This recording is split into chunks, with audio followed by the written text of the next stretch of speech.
Kita insya Allah akan melakukan kegiatan parenting secara online yang merupakan salah satu kegiatan rutin kita juga yang kemarin 2 pekan lalu sudah kita adakan yang pertemuan yang pertama.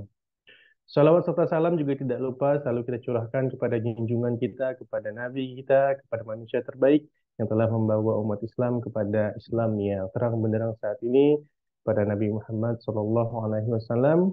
Semoga salawat serta salam selalu menyertai beliau, menyertai keluarga beliau, sahabat-sahabat beliau, dan juga para pengikut beliau hingga akhir zaman. Baiklah, seperti yang tadi sudah sempat saya bilang bahwa insya Allah kita hari ini akan melakukan kegiatan parenting online, yang mana hari ini adalah pertemuan kedua ya. Kita akan kembali membahas tentang buku kuning atau kitab kuning yang merupakan menjadi rujukan kita dalam pendidikan karakter Nabawiyah. Dan insya Allah ini akan kita lakukan rutin. Sebelumnya kegiatan parenting online ini kita lakukan sebulan sekali. Tapi karena antusiasmenya lumayan banyak, kayak pekan lalu itu ada sekitar hampir tembus 170 peserta di dalam eh, room Zoom ini gitu. Terus juga bahwa baiknya kita lakukan sebanyak 2 pekan sekali deh gitu. Jadi ada 2 pertemuan dalam 1 bulan untuk parenting online-nya. Nah, insya Allah juga akan tetap ada parenting offline-nya untuk yang di Sima Pontianak. Itu nanti insya Allah berbarengan dengan pelaporan perkembangan. Insya Allah kalau sesuai Kaldik, insya Allah itu bulan depan. Tapi nanti coba kita lihat lagi dan insya Allah akan kami kabari segera. Baiklah, masih dengan pemateri kita, yaitu pendiri Sekolah Islam Muhammad Fatih dan juga sebagai ketua yayasan yang akan menjadi pemateri kita hari ini, yaitu Al-Ustaz Muhammad Haikal Aula Hafizahullah Ta'ala, yang hari ini akan memberikan kita nasihat, akan menjelaskan dengan kita tentang dasar-dasar pendidikan karakter Nabawiyah. Ke pekan lalu kita sudah mulai sedikit tentang membahas kitab ini. Nah, hari ini juga kita akan melanjutkan seperti itu. Masya Allah, ini banyak, sudah mulai banyak pesertanya, Ustaz. Sudah 78 partisipan. Anda lihat nama-namanya juga ada nih, yang dari Simak Tapang, Masya Allah. Dari Simak Tapang juga ada. Masya Allah, barakallahu fiik. Baiklah, bisa kita mulai, Ustaz? Kalau begitu, untuk waktu dan tempat, kami persilahkan kepada Ustadz Muhammad Haikal Aula untuk memulai kajian parenting hari ini. Silakan Ustadz, tafadhol.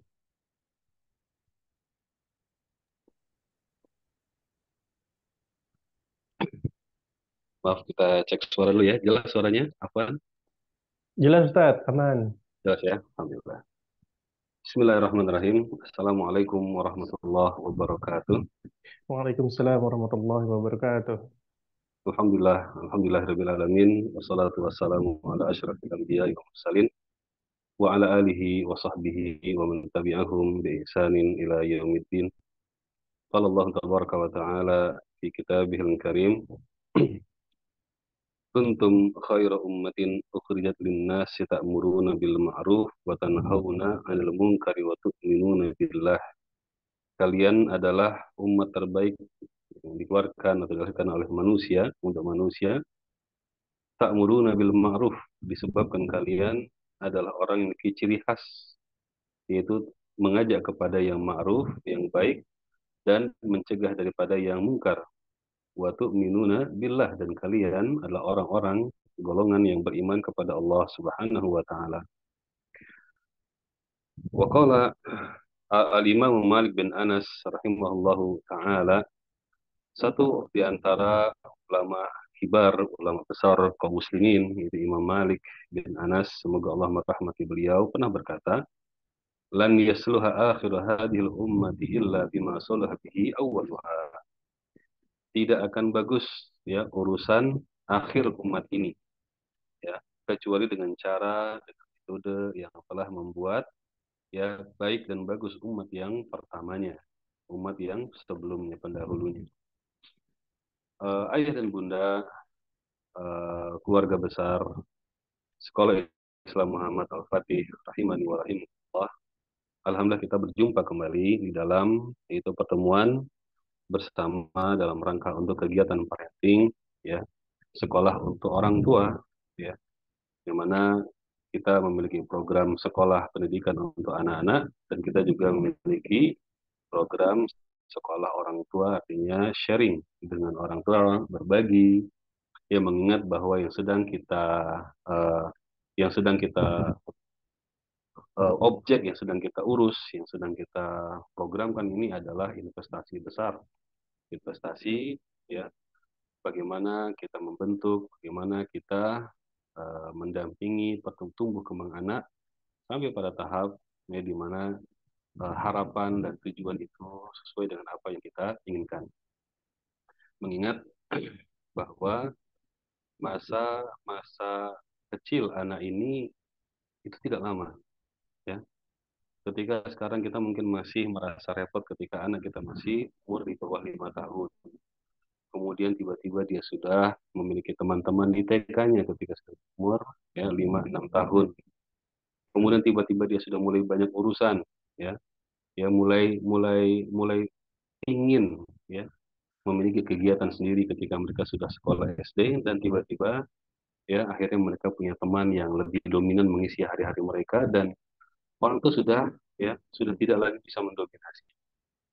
Maka masa-masa indah kebersamaan bersama anak ini adalah masa-masa yang jangan sampai kita lewatkan, baik dari sisi kebersamaan kita bersama dengan anak, maupun itu masa untuk kita mengisi tangki-tangki, mengisi hati anak kita dengan dengan materi-materi yang memenuhi skala prioritas, ya, yang memiliki skala prioritas.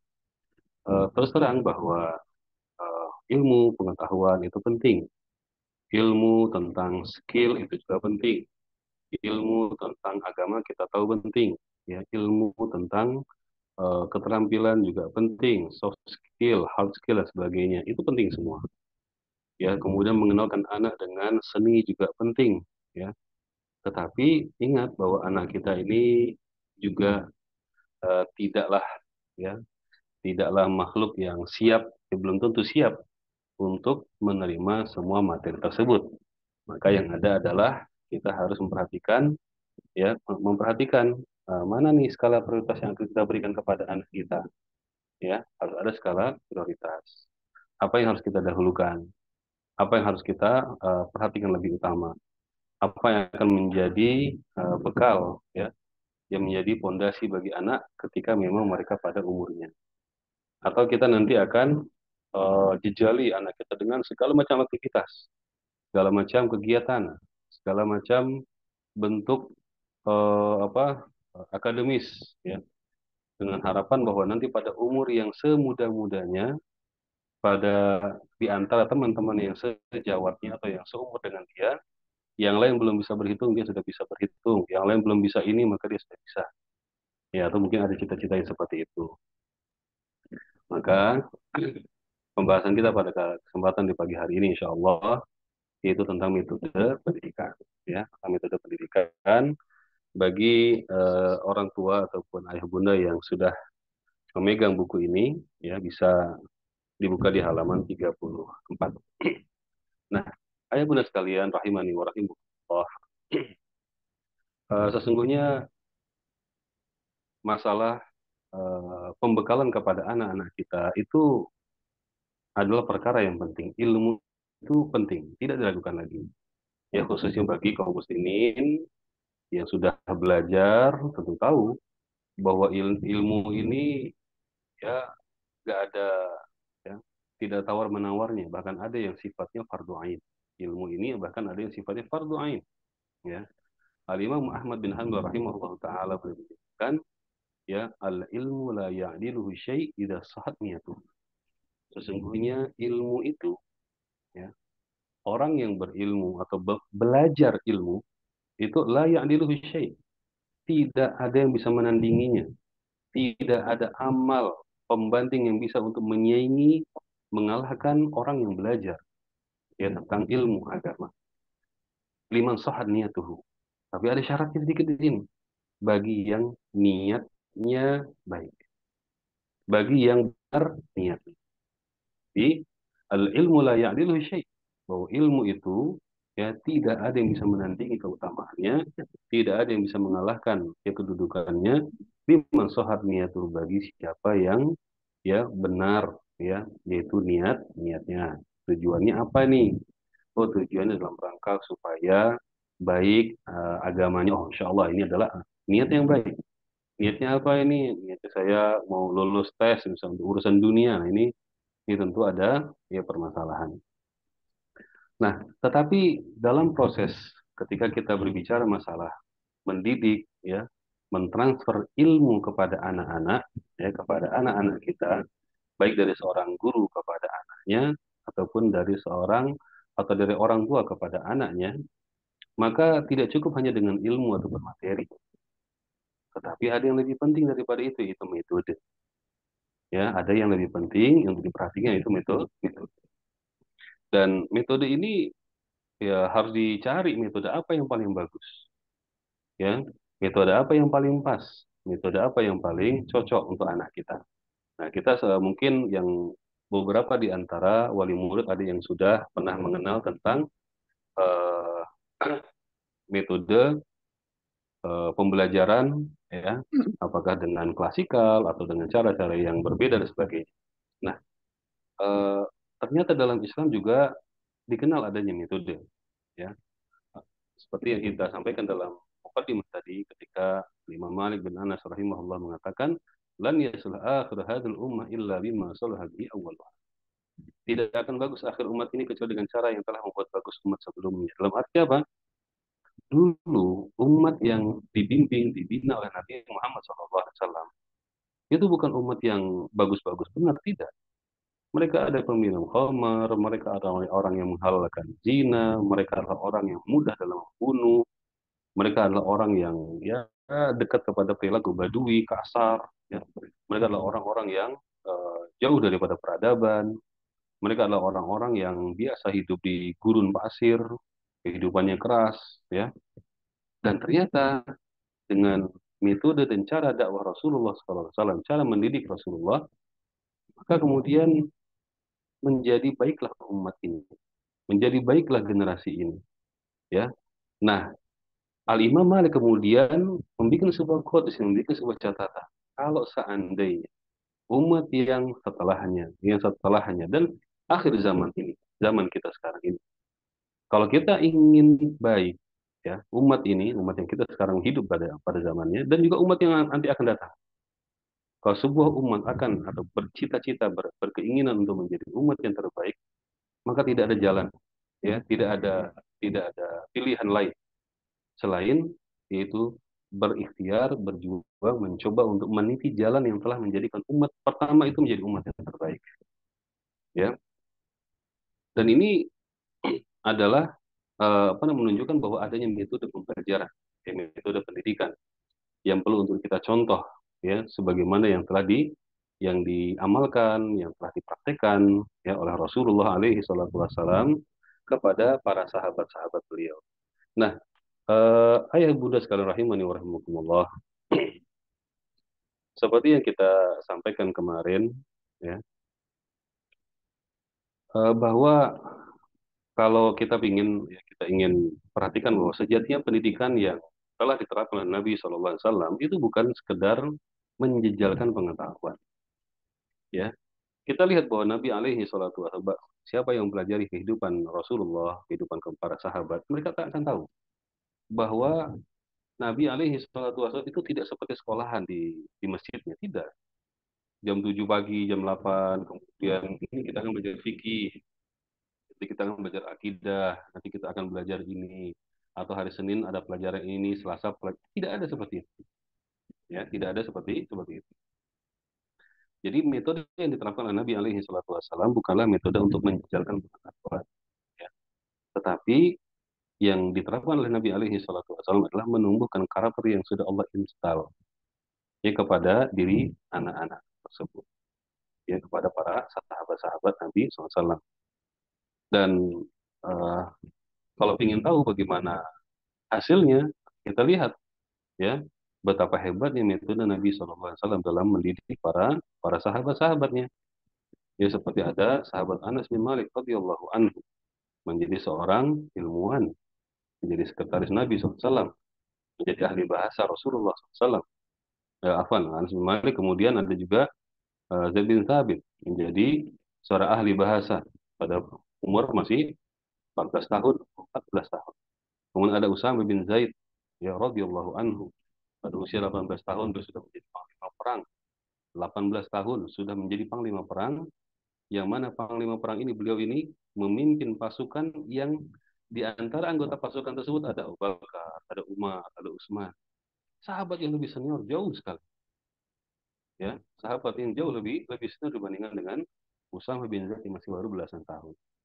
Nah, oleh karena itu perlu ada upaya dan usaha keras ya, untuk membentuk, untuk mengarahkan ya kita untuk mendekati, untuk pendekatan kepada sistem pendidikan Rasulullah yang telah diajarkan Rasulullah SAW, itu dengan meniti kembali perjalanan hidup para sahabat, kemudian memetakan karakter-karakter mereka, kemudian merumuskannya jadi sebuah sistem pendidikan yang terpola dalam menentukan penanggung jawab pendidikan.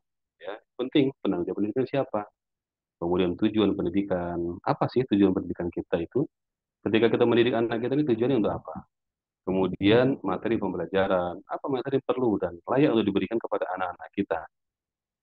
Kemudian ya, menetapkan metode pembelajaran, penilaian, sampai perbaikan hasil pendidikan. Nah, ayah bunda sekalian rahimani wa rahimakumullah, ya, kita akan kembali kepada perkataan Al-Imam Malik bin Anas rahimahullah taala, yang mana eh, sebagaimana yang telah beliau simpulkan, ya, bahwa metode ini adalah ya cara yang memiliki tentu karakteristik yang unik, ya. Ini saya mau mengajarkan dengan metode ala Jepang. Saya mau mengajarkan memberikan sekolah apa pendidikan kepada anak saya dengan metode ala Finlandia misalnya. Saya akan menerapkan ala klasikal. Saya akan mengajarkan kepada anak saya dengan metode salaf grogo, sorogan misalnya dengan cara yang klasik, dan ini semuanya telah berjalan ya, dan semuanya telah ada hasilnya masing-masing. Nah, ya, cuman kita kembali menjadi penasaran dengan yang disampaikan oleh Al-Imam Malik bin Anas rahimahullah taala, bahwa kalau seandainya kita ingin mencapai ya yaitu hasil sebagaimana yang telah dihasilkan oleh generasi yang terbaik, maka tidak ada cara yang terbaik kecuali caranya Nabi Shallallahu Alaihi Wasallam. Ayat dan bukan rahmati Allah, ya, kita yakin bahwa figur sosok Nabi SAW bukan hanya sekedar sebagai guru atau sebagai figur dalam masalah beribadah. Beliau bukan hanya sekedar figur dalam masalah perang, ya berjihad. Beliau bukan hanya sekedar figur dalam menjadi seorang pemimpin Nabi, tetapi juga kedudukan beliau sebagai utusan Allah Subhanahu wa taala disebabkan karena beliau adalah merupakan figur dari figur seorang ayah. Beliau adalah figur seorang guru, figur seorang pendidik, ya. Yang mana semua sisi kehidupan beliau ini adalah menjadi real model, menjadi role model. Inilah figur inilah merupakan panutan yang perlu untuk kita ambil. Maka siapapun yang statusnya sebagai seorang pendidik, orang tua ataupun guru, ambil sisi bagaimana Rasulullah alaihi salatu wasallam mendidik.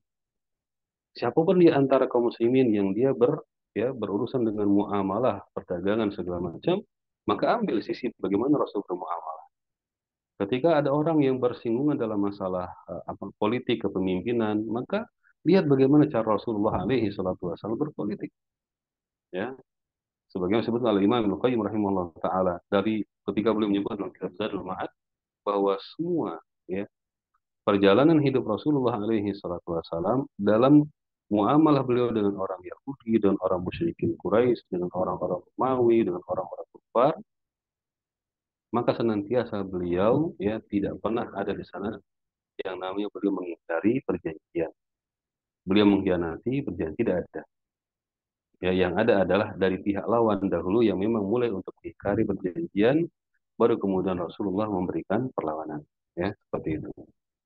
Maka ketika kita mencermati hal ini, ya kita lihat ya sebagaimana firman Allah Subhanahu wa taala, kuntum khaira ummatin ukhrijat lin-nas. Kalian adalah sebaik-baik umat yang telah dilahirkan oleh manusia.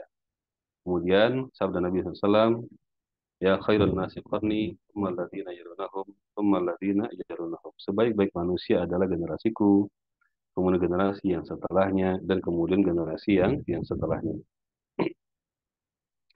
Nah, eh, ketika kita sudah mengenal ya tentang bagaimana bahwa metode ala Nabi, metode dari Rasulullah SAW, ini adalah metode yang terbaik ya, dan insya Allah sudah banyak dari komunitas-komunitas dan pakar-pakar pendidikan yang juga berusaha untuk berjuang keras dalam rangka untuk mensarikan, menyimpulkan dan merumuskan ya bagaimana metode ya Rasulullah alaihi salatu wassalam dalam pendidikan baik untuk sahabat-sahabatnya ataupun untuk anak-anaknya ya untuk anak-anak kaum muslimin termasuk juga untuk anak-anak para para sahabat ya yang mana ini menjadi sebuah harun menjadi sebuah perbendaharaan ya, di dalam khasanah dunia pendidikan dalam Islam karena kita tidak kekurangan figur kita tidak kekurangan khasanah dalam masalah pendidikan. Cuma masalahnya mau atau tidak kita untuk mengambil ya metode yang diajarkan oleh Rasulullah Shallallahu Alaihi Wasallam. Nah, Allah Subhanahu Wa Taala pernah menyebutkan tentang keutamaan para sahabat ya dalam surah At-Taubah 100, wasabiquna al-awwaluna minal muhajirin wal ansar walladzina tabauhum bi ihsan. Dan orang-orang yang pertama lagi pendahulu dari kalangan muhajir dan kalangan ansar dan yang telah mengikuti mereka dengan baik ya radhiyallahu anhum wa radu an. Allah sudah ridho kepada mereka dan mereka pun ridho kepada Allah Subhanahu wa taala wa adda lahum jannatin tajri tahtahal anhar dan Allah siapkan bagi mereka yaitu surga yang di bawahnya mengalir sungai-sungai ya khalidina fiha abada dzalikal fawzul azim kekal mereka selamanya dan itulah merupakan kemenangan yang besar. Maka ini menjadi sebuah ya menjadi sebuah apa namanya hal yang perlu untuk kita gali ya perlu untuk kita perhatikan apalagi telah diterangkan dalam surah Al-Ahzab 21 laqad kana lakum rasulullahi fi rasulillahi uswatun hasanah sungguh telah ada pada diri Rasulullah SAW itu suri tauladan yang baik ya telah ada pada diri Rasulullah suri tauladan yang baik. Dalam arti seperti yang kami sampaikan tadi bukan hanya sebagai seorang figur ayah saja ya bukan hanya sebagai seorang pemimpin negara saja tapi juga sebagai seorang pendidik. Nah, ayah dan bunda sekalian rahmati Allah, coba kita melihat eh, bagaimana kondisi para murid-muridnya Rasulullah Shallallahu Alaihi Wasallam, ya, bagaimana muridnya Rasulullah SAW itu para sahabat Nabi, yang mana ternyata kehidupan ataupun para sahabat Nabi itu ternyata tidak dididik dengan cara yang sama, juga tidak ya dibentuk dengan pola yang satu paket itu tidak ya tetapi memang dengan merumuskan itu menggali karakter-karakter para sahabat tersebut yang mana ternyata setiap anak-anak ya setiap anak di antara kita yang Allah karuniakan kepada kita itu memiliki ya kecenderungan sifat kemudian kecondongan kepada sesuatu yang tidak sama antara satu dengan yang lainnya. Coba kita lihat beberapa di antara sahabat ini yang disebutkan oleh Al-Ustaz Abdul Khalik. Seperti Mus'ab bin Umair radhiyallahu anhu, beliau adalah duta Islam yang pertama. Ya, Mus'ab bin Umair adalah seorang duta Islam. Jadi memang dia punya ciri khas bahwa dia itu mampu berretorika, dia mampu untuk berdiplomasi. Ya, ketika menjadi utusan kaum muslimin pada saat akan eh, apa namanya persiapan untuk hijrah dari Mekah ke Madinah. Itu dimulai dengan pengiriman Mus'ab bin Umair radhiyallahu anhu. Kemudian figur yang lain seperti Salman Al-Farisi radhiyallahu anhu.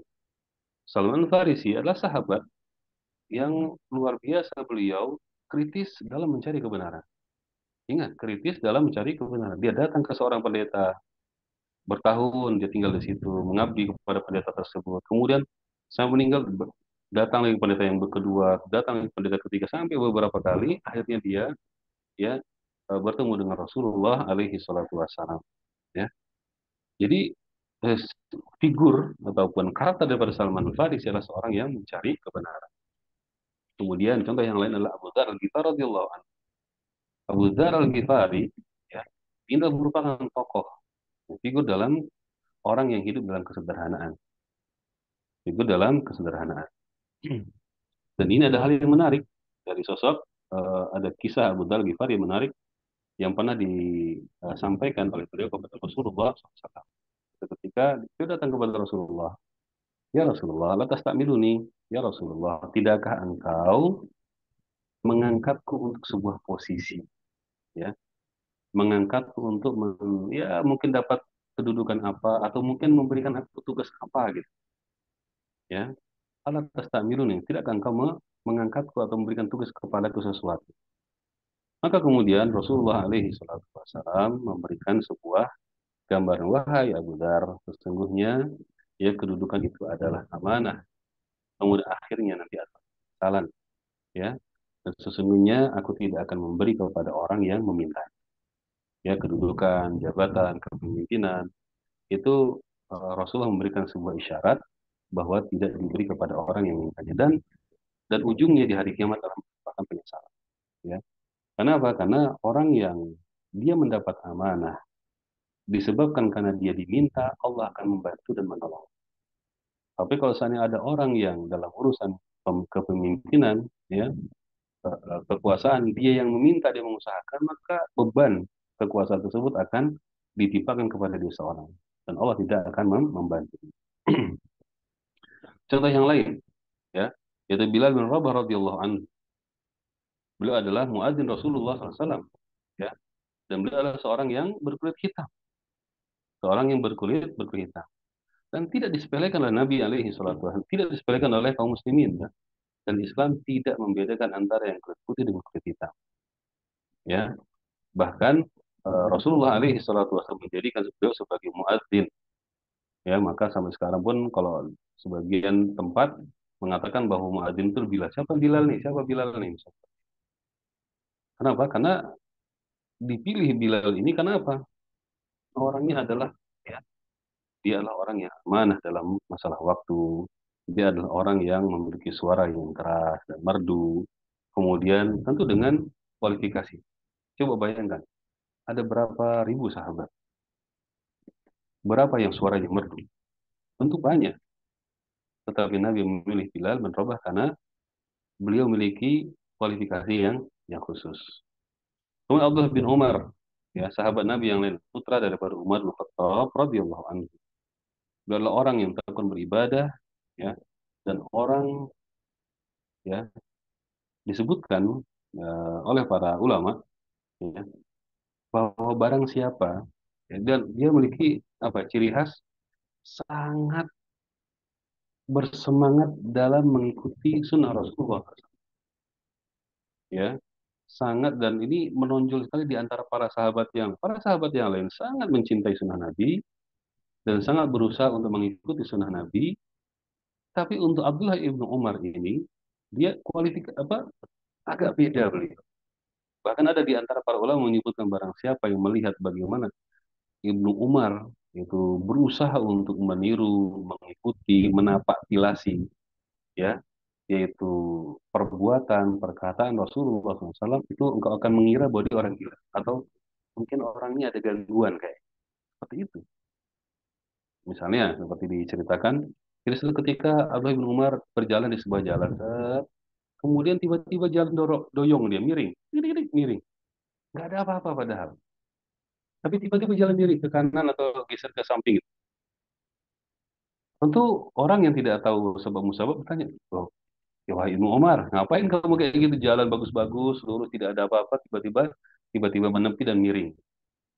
Apa kata beliau? Dahulu aku pernah melihat Rasulullah berjalan di sini, ya, di titik ini, tempat ini, dan tiba-tiba beliau berjalan miring, maka aku mengikutinya. Coba dipikir. Dan tidak ada sahabat yang lain seperti ini.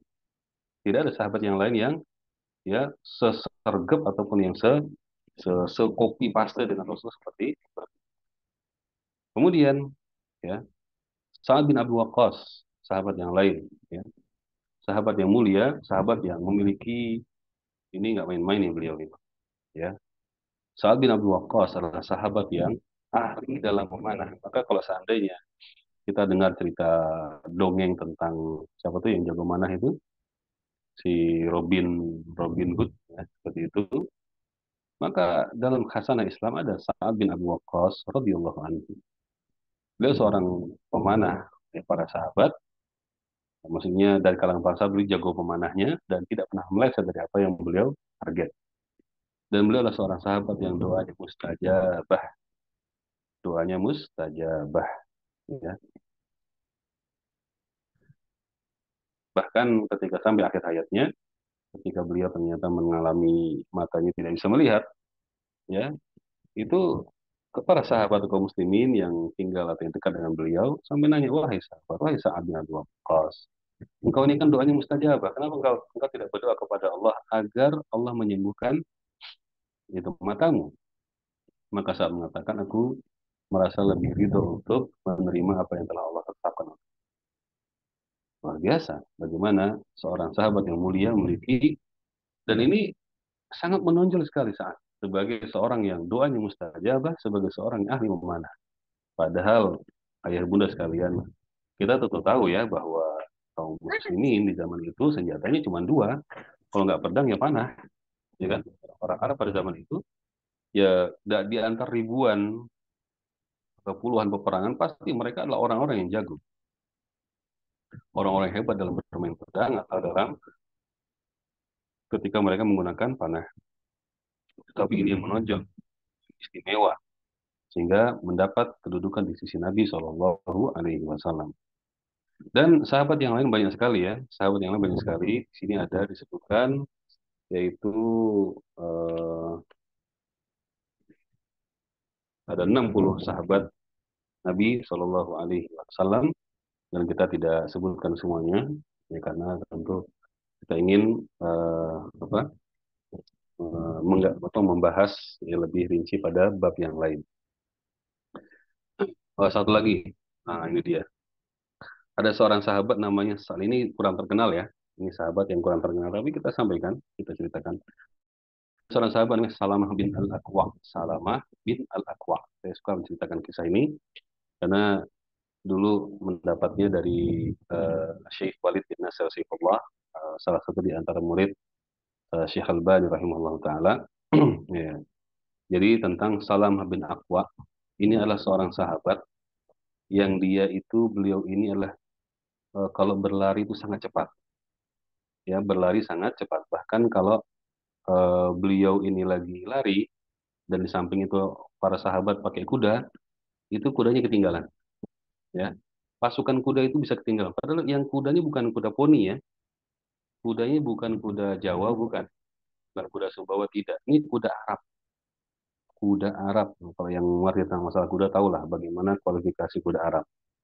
Mampu, hebat untuk berlari di atas pasir, ya, rute pasir. Maka untuk di rute yang keras, rute tanah, tentu jadi mainan dia. Dia sambil sambil ketawa dengan kudanya itu. Ini berlari di atas pasir. Sangat hebat kuda Arab. Tetapi Salam bin Aqwa itu lebih cepat daripada yaitu pasukan berkuda. Jadi pernah satu ketika dalam sebuah misi, ayo menuju ke sebuah titik untuk perkemahan atau untuk markas dan sebagainya. Maka Salamah berjalan berlari di depan. Ya, tiba-tiba ketika mulai ke belakang, orang pasukan yang sudah tidak kelihatan. Kenapa? Karena cepatnya lari Salamah bin Al-Aqwa. Jadi kalau tadi kita bercerita tentang ada dongeng Robin Hood, ya, dalam Hasanah Islam ada sahabat Sa'ad bin Abi Waqqas radhiyallahu anhu. Kalau dalam dunia apa namanya nih? Dalam dunia dongeng ada namanya The Flash gitu ya, yang kena petir masih hidup. Nah, dalam dunia nyata, ya, generasi para sahabat ada Salamah bin Aqwa radhiyallahu anhu, seorang sahabat yang larinya sangat cepat, yang menjadi pasukan pejalan kaki Rasulullah, ya, istimewa dari pasukan kaum kaum muslimin. Nah, ayah dan bunda sekalian rahimani wa rahimakumullah. Jadi banyak para sahabat. ribuan para sahabat Nabi SAW. Tapi ternyata tidak semuanya diarahkan oleh Nabi sebagai panglima perang. Tidak semua diarahkan Nabi sebagai pemimpin ataupun khalifah. Tidak semua diarahkan sebagai pedagang. Tetapi dia dengan mengeluarkan bakat dan juga karakter masing-masing. Itu apa? Ketika melihat bahwa seorang sahabat memiliki keunggulan dalam masalah kekuatan hafalan, maka diarahkan untuk dia fokus, dia mendalami, dia menguatkan sisi hafalannya. Ketika dihadapkan bahwa ada seorang sahabat yang jago dalam masalah fisik, maka diarahkan dia untuk untuk menguatkan dan mengasah keterampilannya untuk bisa membantu menambah kekuatan kaum muslimin dalam pasukan. Begitu seterusnya. Ya, dan demikianlah metode Rasulullah Shallallahu Alaihi Wasallam. Dan ayah bunda bisa bayangkan, kalau seandainya ada seseorang, ya, ada seseorang yang dia sukanya adalah dunia komputer, ya, kemudian dia disuruh untuk misalnya pekerjaan, anggaplah yang menjaga warnet misalnya, atau menjaga yang komputer misalnya. Tentu ini bagaikan orang yang atau bagaikan ikan yang diceburkan ke dalam air. Senang dia, joget-joget dia, ya kan? Tapi kalau seandainya ada orang dia suka petani, kebun, suka bergerak, suka nyangkul dia, ya kemudian disuruh untuk ngurusin akuntansi misalnya. Inilah neraca keuangan, ya, fluktuasi naik turun saldo.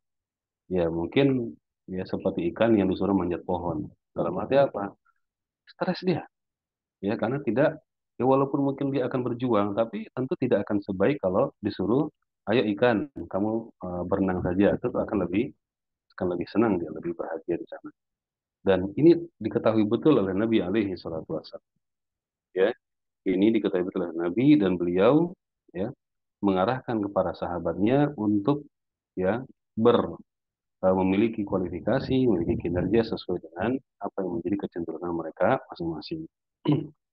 Nah, tapi perlu dipahami, ya perlu untuk dipahami bahwa walaupun para sahabat Nabi itu memiliki banyak profesi, memiliki kecenderungan yang berbeda-beda, tetapi dapat disimpulkan bahwa mereka memiliki fondasi dan dasar yang sama, yaitu tentang masalah ketakwaan dalam masalah ibadah, ya masalah pemahaman mereka dalam beragama, ya.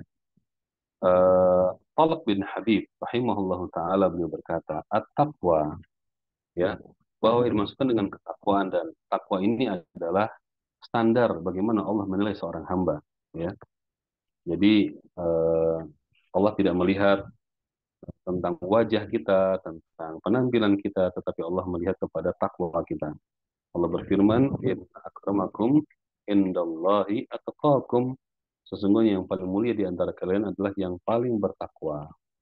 Nah, apa itu takwa? Takwa adalah engkau melakukan amal ketaatan kepada Allah atas cahaya Allah, ya, dasar ilmu, dan karena mengharap pahala darinya. Atau dan engkau meninggalkan kemaksiatan kepada Allah atas cahaya Allah, atas dasar ilmu karena takut siksanya. Artinya kita melaksanakan ketaatan itu dasarnya ilmu dari Allah, ya. Kita meninggalkan maksiat itu karena dasarnya ilmu karena Allah Subhanahu wa taala. Maka takwa di sini kita bisa simpulkan ada tiga rukun, ya, tiga unsur. Berharap dan takut kepada Allah adalah unsur iman, atas cahaya Allah adalah ilmu terkait dengan unsur belajar, dan yang ketiga adalah meninggalkan perbuatan terkait dengan kinerja. Nah, semua para sahabat itu memiliki iman yang kuat, ya. Baik yang pedagangnya, yang mujahidnya, baik yang pemimpinnya, baik yang panglima perangnya, baik yang pengusahanya, petaninya, mereka semua adalah orang-orang yang memiliki ya iman yang kuat.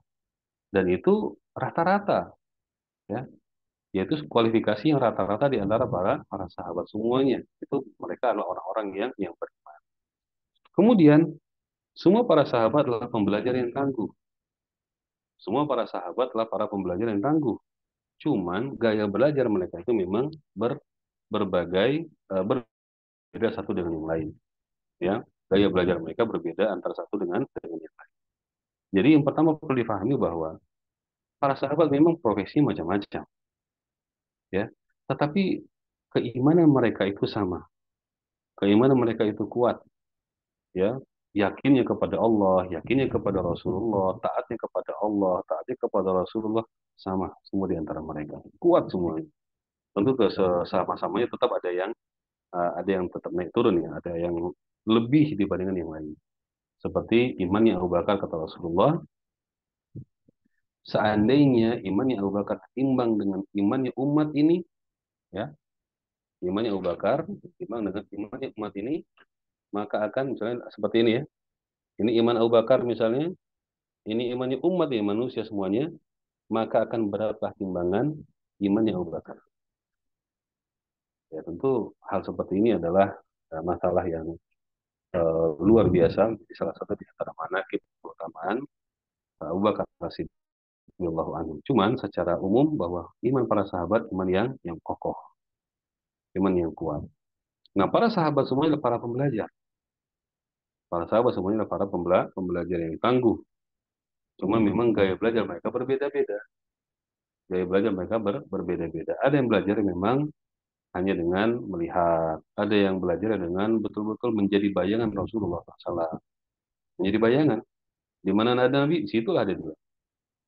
Ya, ada juga yang memang belajarnya eh, dengan hanya pas lagi momen-momen eh, apa namanya pembelajaran bersama Nabi dan sebagainya. Ya, ini cara belajar mereka memang berbeda-beda.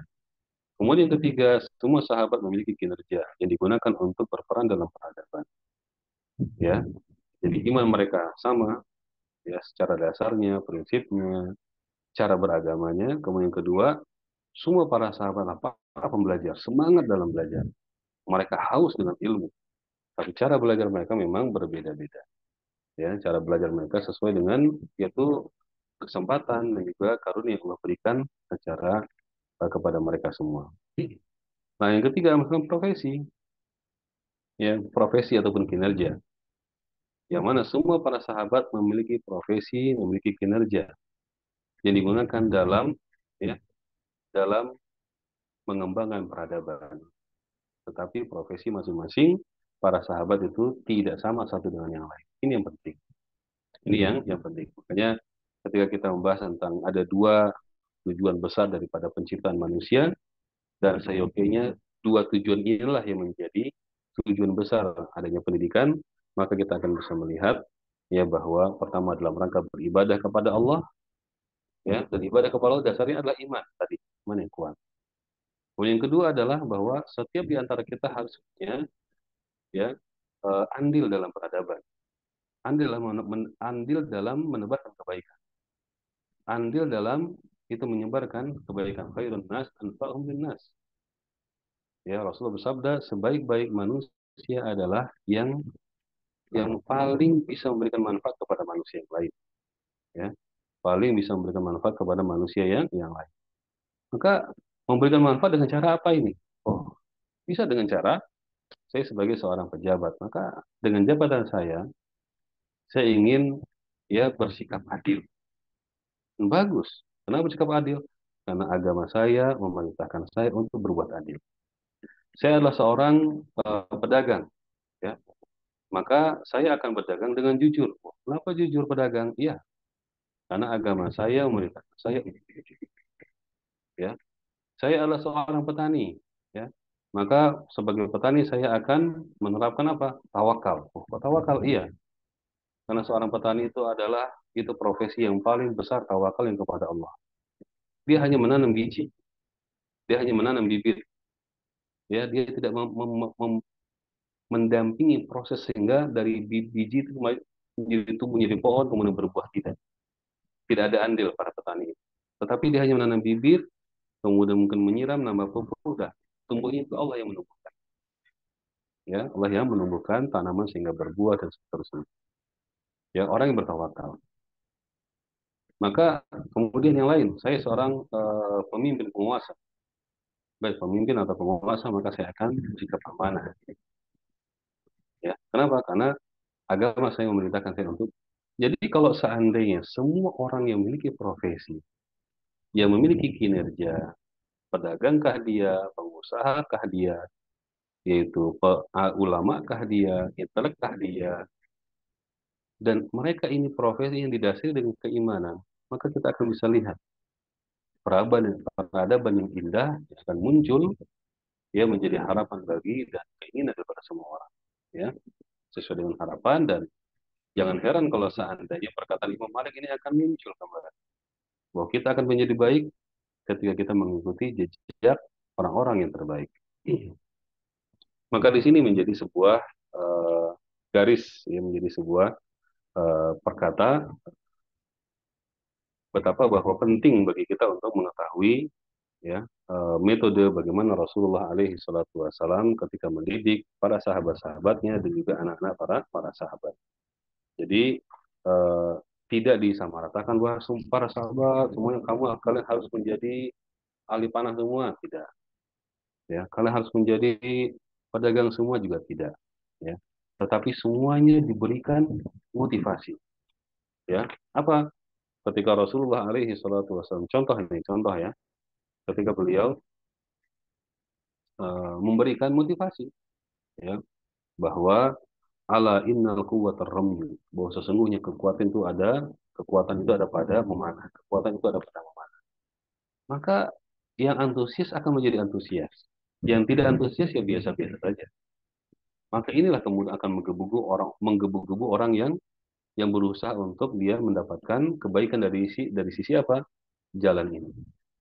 Kemudian yang lain, ya, ketika Rasulullah alaihi salatu wasallam memberikan motivasi kepada para penguasa atau para pemimpin.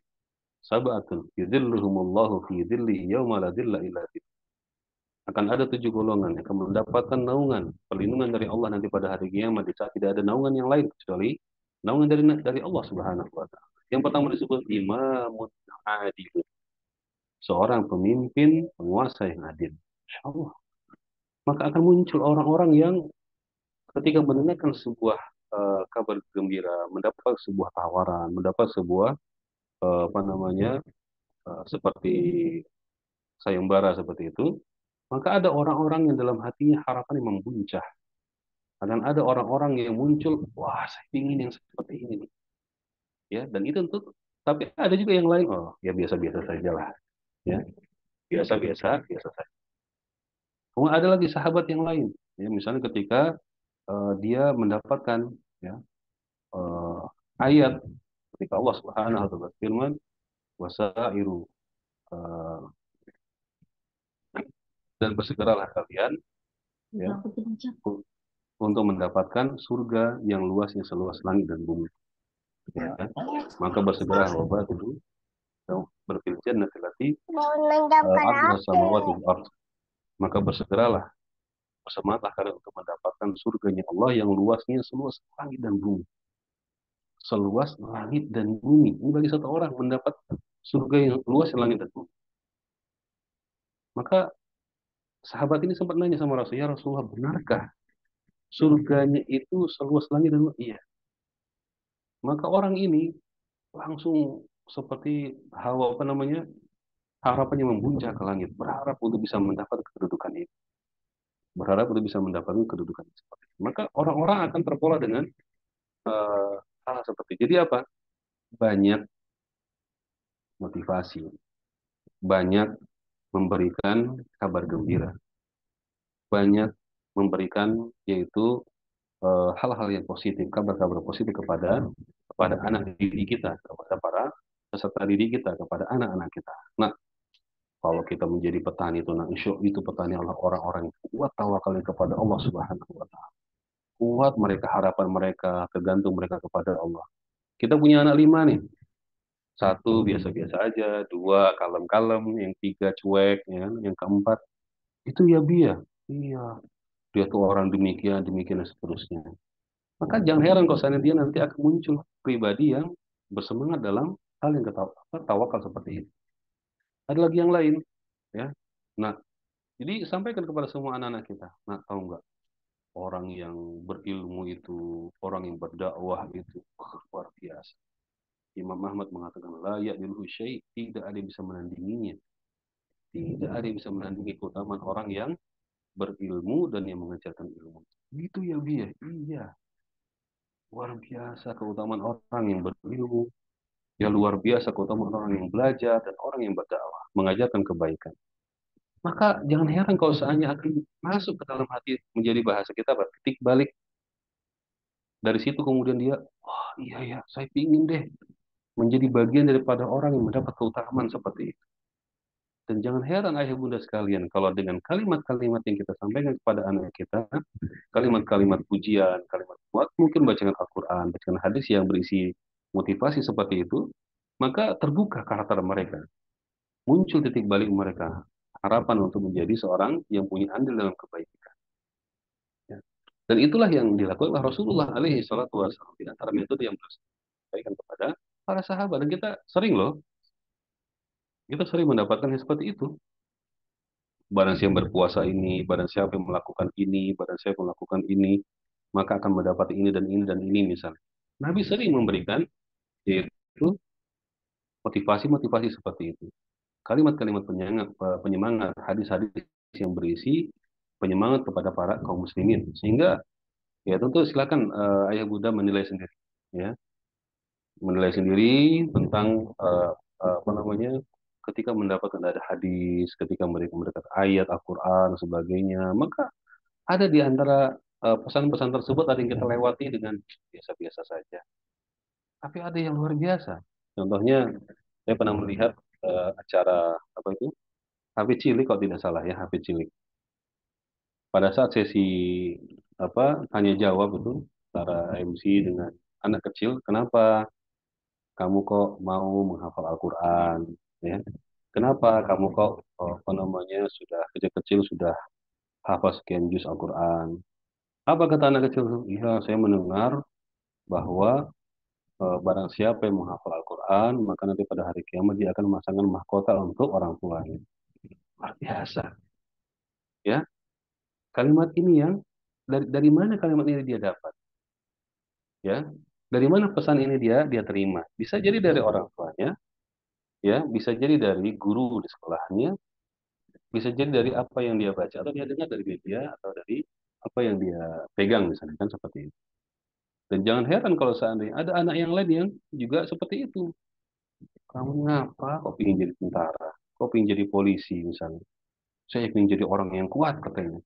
Kenapa gitu? Iya, saya pernah baca sebuah hadis al-mu'min qawiyyu khairun wa habbu ila Allah minal mu'min dhaif. Saya seorang mukmin yang kuat, ya, mukmin yang kuat itu sangat dicintai, lebih dicintai oleh Allah Subhanahu wa taala dibandingkan dengan mukmin yang lemah.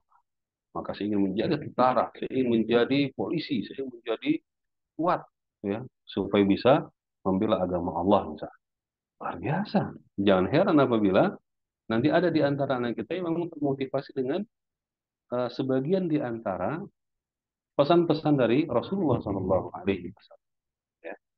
Maka ya bunda sekalian rahmati Allah, ya penting bagi kita untuk banyak membaca sirah Nabi Sallallahu Alaihi Wasallam, untuk membaca sirah para sahabat Nabi Sallallahu Alaihi Wasallam, ya, yang mana dari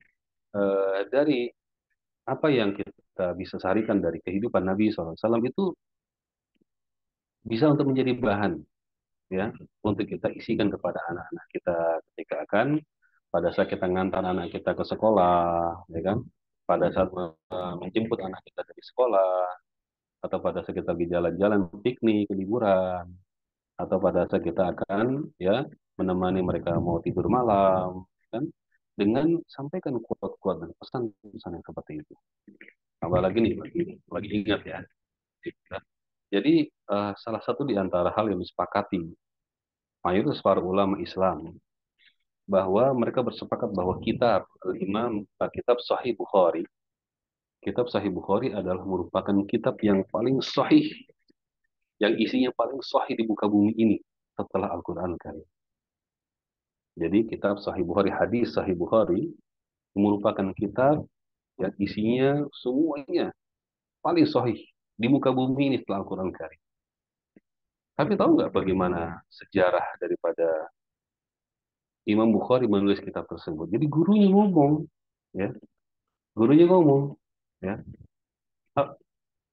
gurunya ngomong kepada murid-muridnya, gurunya Imam Bukhari, coba ya, kata kata guru, coba ya ada orang yang punya apa berkesempatan ya atau yang mau untuk mengumpulkan semua hadis-hadis yang sahih saja dalam satu jilid sehingga memudahkan kaum muslimin untuk belajar tentang Islam ya di antara semua murid-murid yang mendengarkan pesan atau mungkin kayak seperti curhatan atau mungkin kayak motivasi dari gurunya tersebut coba ya ada di antara ya ada orang yang dia mau mengumpulkan hadis-hadis Nabi yang sahih saja tidak dicampur dengan yang lain-lain pokoknya sahih saja kata gurunya maka ketika kalimat itu terdengar oleh Imam Bukhari kecil waktu masih belajar dan sejak saat itu ada titik balik kita secara titik balik langsung terpatri dalam hatinya bahwa dia yang akan mengambil kesempatan itu saya akan ambil posisi saya akan ya ambil andil dalam peradaban ini dengan apa mengumpulkan hadis yang sahih saja maka ibu dan saudara rahmati Allah jangan sampai ayah bunda meremehkan kalimat-kalimat yang motivasi untuk anak kita ya jangan hanya suka nakut-nakutin anak saya nggak boleh gini nanti awas gigit semut nanti gigit hantu digigit apa namanya kuntilanak jangan itu malah itu juga akan berbekas kepada anak tapi di sisi yang negatif tapi berikan kalimat yang positif ya dan berikan semua peluang bahwa anak kita tuh mungkin sekarang ini lagi doyannya doyan apa nih ngaji Quran misalnya tidak apa-apa kasih motivasi wah pedagang itu demikian pengusaha itu demikian petani itu demikian demikian demikian dari 100 yang mungkin keutamaan yang kita sampaikan kepada anak kita ngambil dua misalnya ngambil tiga misalnya Insya Allah dan semuanya berdasarkan dengan titik balik yang bagus pesan dari orang tua pesan dari gurunya pesan dari ibunya Masya Allah ya nanti anak kita yang pertama ternyata ngambil dua dari sisi yang ini yang anak kedua nanti ngambil dua dari sisi yang ini ngambil tiga dari sisi yang ini Masya Allah luar biasa ya dan itu semua adalah motivasi dari Al-Quran motivasi dari hadis Nabi Shallallahu Alaihi Wasallam ya kadang ada orang kenapa kamu kok suka sekali main panah iya soalnya aku melihat film Robin Hood hebat gitu kan nah Robin Hood kenapa kamu suka olahraga lari running iya saya mau jadi the flash katanya mau jadi the flash tuh petir dulu baru bisa jadi the flash ya kan tapi kan tidak coba ya lihat wah hebat Imam Bukhari mengumpulkan hadis hebat Imam Muslim hebat ya misalnya Sultan Muhammad Al-Fatih misalnya kan pada usia yang masih muda beliau sudah memimpin pasukan besar hebat sahabat Zaid bin Thabit dan yang lain-lainnya sehingga dengan motivasi yang seperti ini ya dan ini bukan dalam bentuk briefing ya bukan dalam bentuk briefing tapi memang dari orang tua menyempatkan diri untuk ya satu satu merendahkan ego apa namanya kasta bahasanya jadi tidak memposisikan bahwa diri sebagai orang tua kepada anak tapi memposisikan bahwa dia seperti setara dengan anak kamu besar nanti mau jadi apa mau nggak kamu jadi gini gini gini nah seperti itu jadi dengan bahasa-bahasa yang kita menurunkan ya jadi jangan sebagai orang tua kepada anak nanti ya, ini kan harus berbakti sama orang tua tapi kita turun bisa masuk ke dalam apa namanya level ataupun kasta bahasa yang disederhanakan sesuai dengan umur anak-anak kita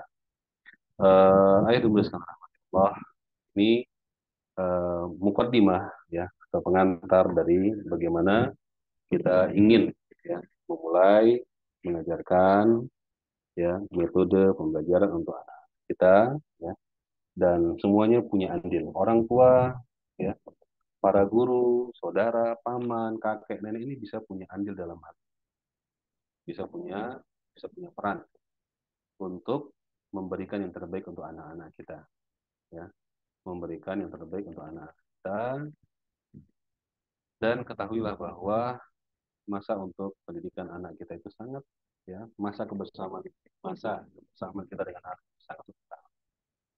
Ini ada siapa ini gambarnya Pak Kinan Ambia ini tuh lagi ada yang bisa lihat nggak lagi gendong anak ya di mana di kepalanya itu di pundak ya gendong anak di pundak Pak Kinan ya itu ayah dan bunda sekalian jangan sungkan untuk menggendong anaknya atau untuk memenuhi permintaan anaknya untuk digendong.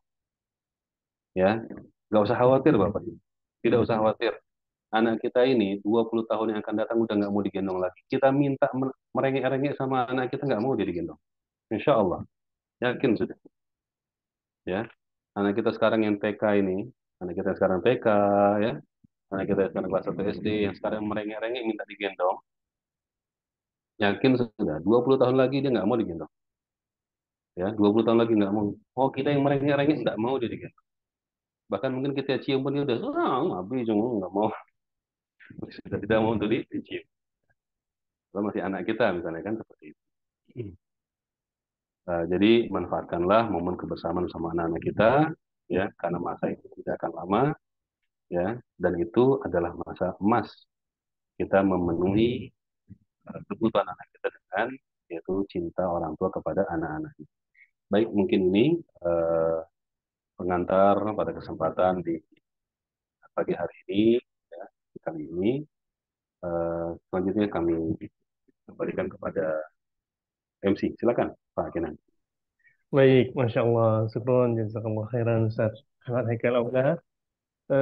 Pemaparan materinya tentang kegiatan kita hari ini yaitu parenting untuk orang tua ya, untuk pendidikan karakter nabawiyah. Insya Allah, tadi Anda langsung dijadikan contoh ya, Ustaz ya.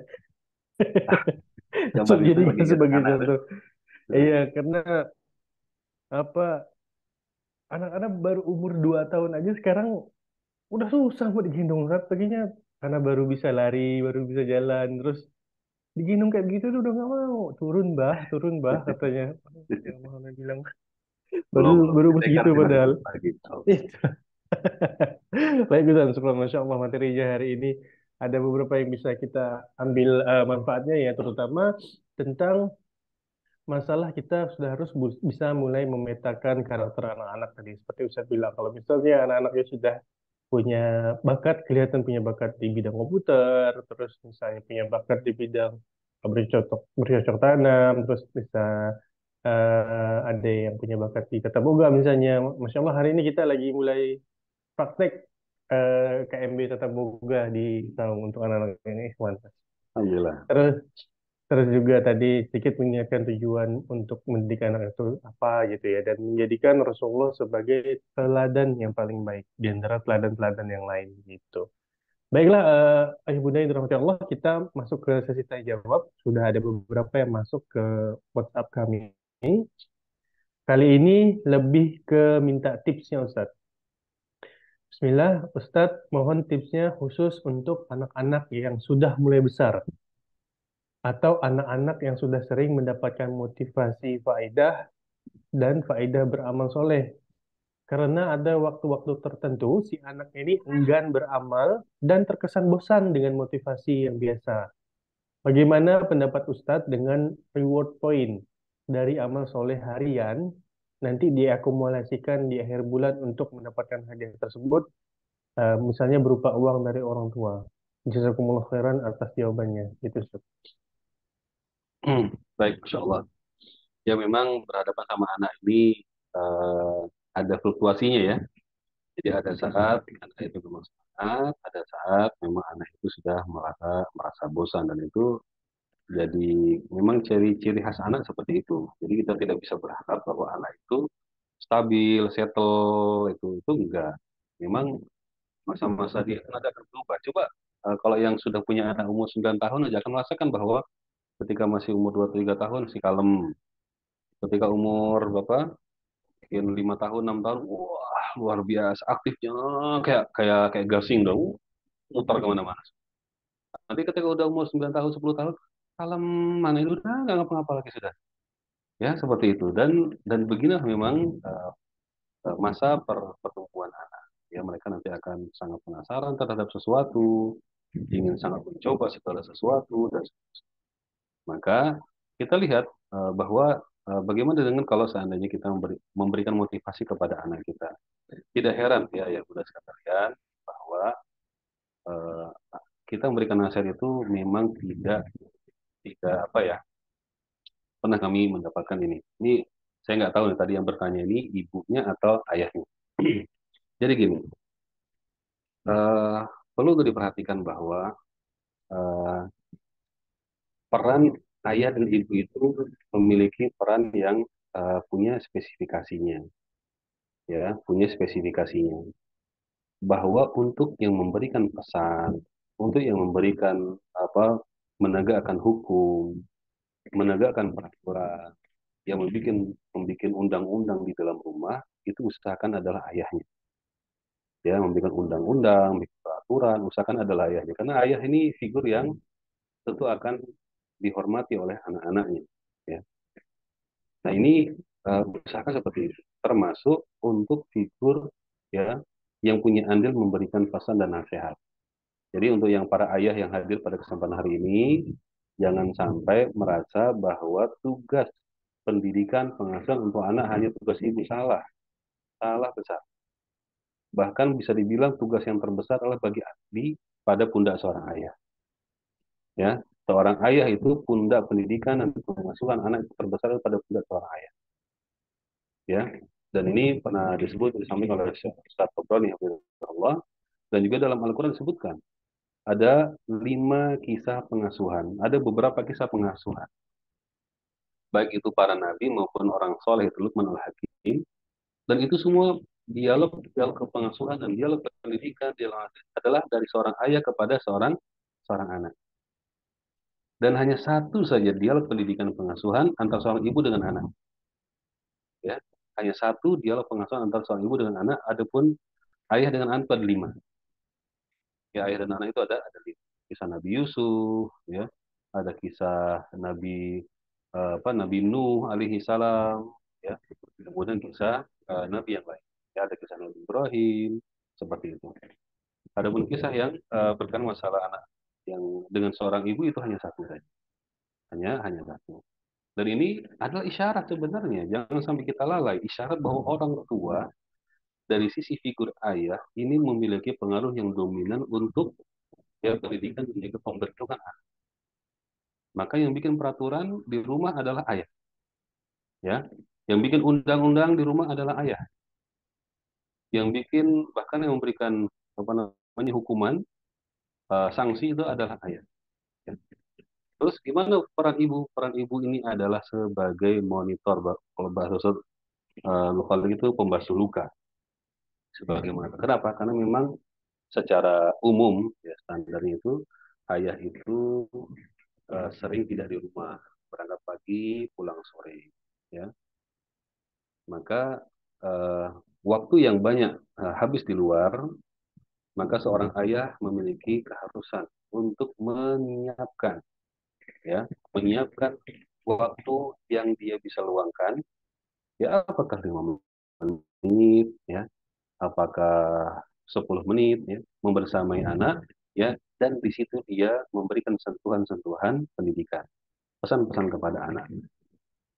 Dan ini bisa dilakukan dengan sangat sederhana sekali, misalnya ketika mengantar anak ke sekolah, gitu kan, digonceng sambil ngobrol, atau menyebut anak sekolah, ya, karena di sela-sela kegiatan atau pas mau berangkat ke masjid, nah itu ada ngobrol di sana seperti itu. Tapi gimana sih? Itu siapa yang menciptakan langit ya Bi ya? Kalimat-kalimat dan dialog-dialog ya keimanan seperti itu, dialog-dialog pemantapan sikap seperti itu penting untuk diberikan seorang ayah. Jadi nggak perlu kursus Bapak ya. Tidak perlu harus saya akan siapkan waktu 1 jam untuk kuliah bersama anak saya. Udah usah kayak gitu. Tetapi memang pada waktu-waktunya. Rasulullah alaihi salatu wassalam tidak menyanyiakan ketika beliau sedang menggonceng seorang sahabat digonceng di untanya. Kemudian beliau menyampaikan pesan-pesan kepada Ibnu Abbas seperti itu. Adapun untuk seorang ibu gimana? Ibu ini adalah yang menjadi monitor, ya, apa namanya masalah quantity time.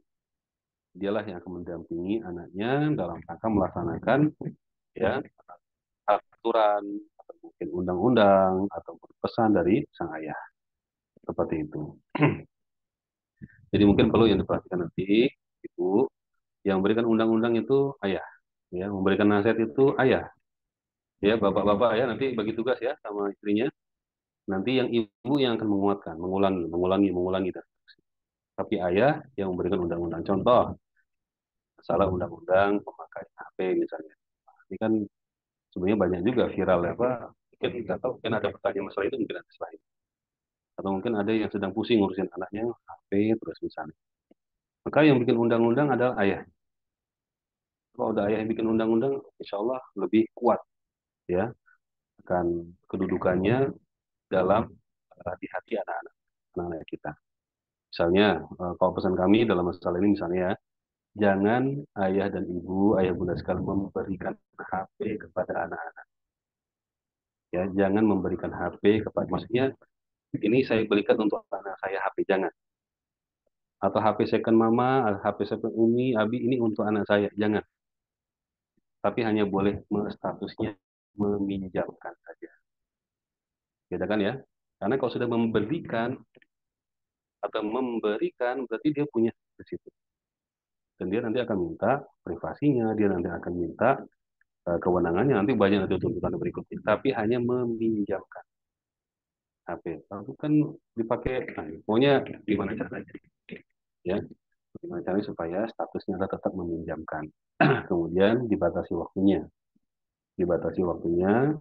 Kemudian yang ketiga mungkin pesan yang agak spesifik ini, jangan memberikan HP sebagai upaya untuk mendiamkan anak yang lagi tantrum misalnya.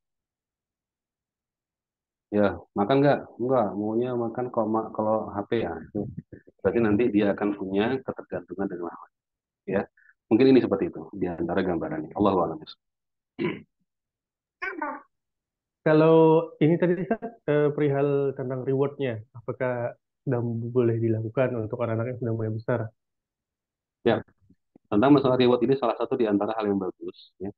Cuman kalau bisa jangan sampai membosankan bagi anak. Jangan sampai membosankan juga bagi anak. Mungkin apa, syaratnya terlalu berat, ya, atau mungkin hadiahnya tidak menggoda bagi mereka, gitu kan. Kan nggak seperti itu. Dapat nanti kalau melakukan ini nanti akan dapat hadiah berapa? 5.000 rupiah bulan. Gitu. Tetapi hal yang unik misalnya, hal yang unik. Ya, hal yang unik itu seperti apa? Ayo nanti kita jalan-jalan ke Taman Puntan misalnya. Dia ada naik motor tuh, apa namanya? Seli-seli gitu. Jalan-jalan kita jalan-jalan. Nah, itu sesuatu yang lebih mungkin prestis bagi anak-anak. Ya seperti itu. So boleh, boleh, bisa. Baik, syukron, jazakallahu khairan Ustaz, jawabannya. Intinya tadi adalah, saya juga teringat waktu kita tabligh kabar Ustaz Tobroni bilang bahwa ayah adalah si raja tega, ibu adalah pembasuh luka. Kata Iya. Ustaz Tobroni begitu. Jadi memang harus ada, kalau di film-film kan ada good cop, bad cop. Jadi nanti ada yang berperan sebagai yang galaknya, terus ada yang berperan sebagai ya baik-baiknya gitu. Nah, Karena iya, betul.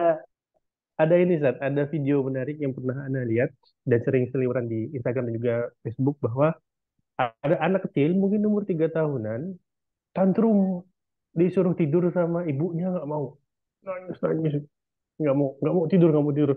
Bapaknya cuma datang, cuman gini aja, langsung dia mau tidurin. Jadi memang Anda mikir, oh iya memang harus dibagi tugas seperti ini nih. Ketika ibunya sudah tidak bisa handle, peran bapak nih harus harus apa ambil alih kalau misalnya anak-anaknya udah kelewatan misalnya. Baik, barakallahu fiik. Syukur atas jawabannya Ustaz dan juga yang tadi sudah bertanya. Baik, kita lanjut ke pertanyaan berikutnya dari salah satu wali murid Sima juga. Mungkin sepertinya ini wali murid baru ya Ustaz. Mungkin anaknya baru kelas 1, kelas 2. Jadi yang ditanyakan adalah bagaimana cara mengenal bakat anak dan di usia berapa baru bisa kita lihat bakat anak tersebut? Gitu Ustaz pertanyaannya. Barakallahu fiik. Silakan Ustaz. Yang pertama tadi apa? Bagaimana? Mengenal bakat dan di Bakat. usia berapa kita bisa ngelihat kalau oh ini anak ini bakatnya di bidang ini nih gitu Ustaz. Silakan Ustaz. Baik, syukuran. Jadi untuk atas pertanyaan ini, terima kasih. Jadi untuk melihat bakat ini sesuatu yang sangat apa? Sesuatu yang menjadi misteri ya, menjadi misteri. Ada anak yang umur 3 atau 5 tahun dia sudah kelihatan bakatnya. Ada yang sudah lewat 5 tahun baru kelihatan. Ada yang sudah 10 tahun pun masih belum kelihatan. Karena memang sifat bakat itu berubah-ubah. Ya, sifat bakat anak itu memang berubah-ubah. Tapi ya, kita yang akan menjadi benang merahnya itu adalah ininya apa sifat daripada bakatnya, bukan hanya bakatnya tapi sifat bakat.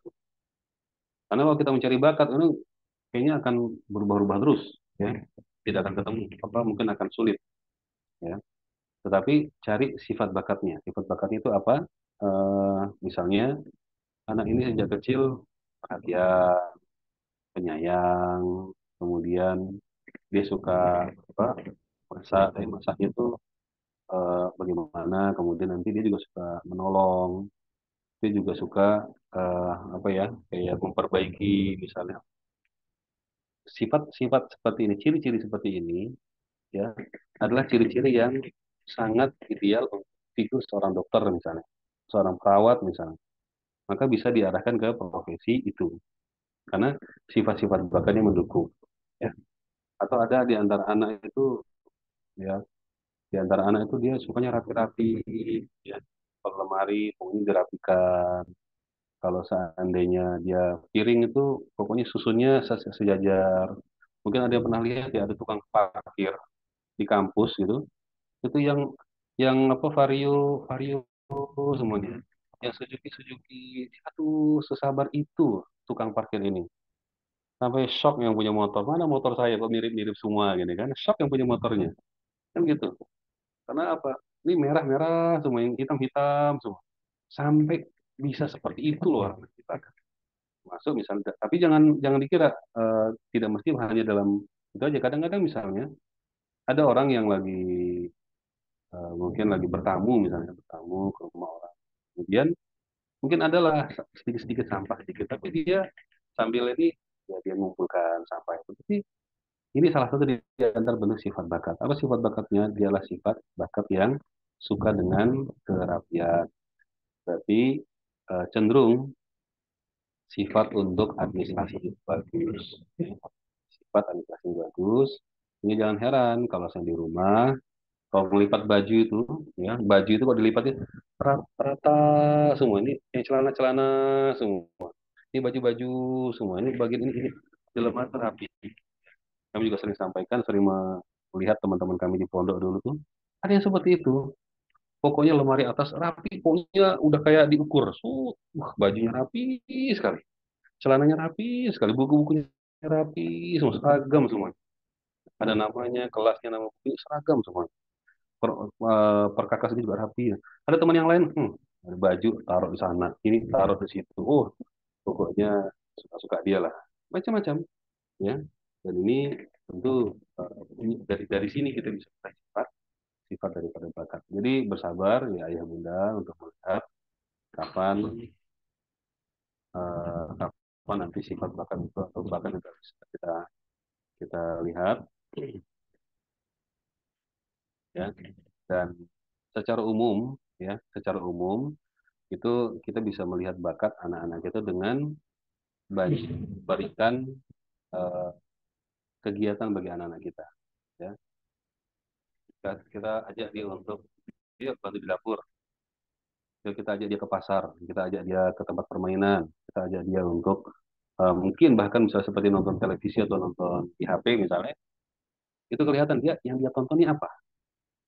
Jadi yang dia tonton kan yang di media di YouTube misalnya, kan YouTube banyak, ada bangunan, ada permainan, ada artis, ada model, ada macam-macam.